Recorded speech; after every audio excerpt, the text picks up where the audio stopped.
আসসালামু আলাইকুম, সবাই কেমন আছেন? টানা কয়েকদিন বৃষ্টির পর আজকে একটু রোদ উঠেছে। তো রোদ দেখে আমি ছাদে গিয়ে আমার কিছু মাটি ছিল সেগুলো শুকাতে দিয়েছি। আর এইদিকে জিও ব্যাগটার মধ্যে আমি মাটি রেডি করছি।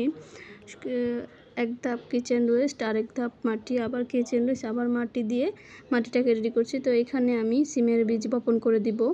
তো এখন যেহেতু এমনি এসেছিলাম মাটিগুলো একটু নেড়েচেড়ে শুকানোর জন্য, তার বীজ নিয়ে নিই। তো বিকাল টাইমে আসবো, আবার এসে সিমের বীজ বপন করে দিয়ে যাব।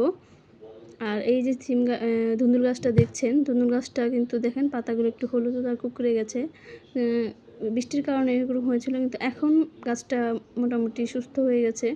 আর ফল তো দেখতেছিনি গাছে আছে। তো কয়েকদিন আগে কয়েকটা ধুন্দুল হারভেস্ট করেছিলাম, এখন আবার নতুন করে ধুন্দুল আসা শুরু হয়েছে। যাই হোক, ভিডিওটা এই পর্যন্তই। ভিডিওটা কেমন হলো কমেন্ট করে জানাতে পারেন, আর যদি ভালো লাগে একটা লাইক করবেন। আর যারা যারা আমার চ্যানেলটাকে সাবস্ক্রাইব করেনি, আমার চ্যানেলটাকে সাবস্ক্রাইব করে দিবেন। সবাই ভালো থাকবেন। আল্লাহ হাফেজ।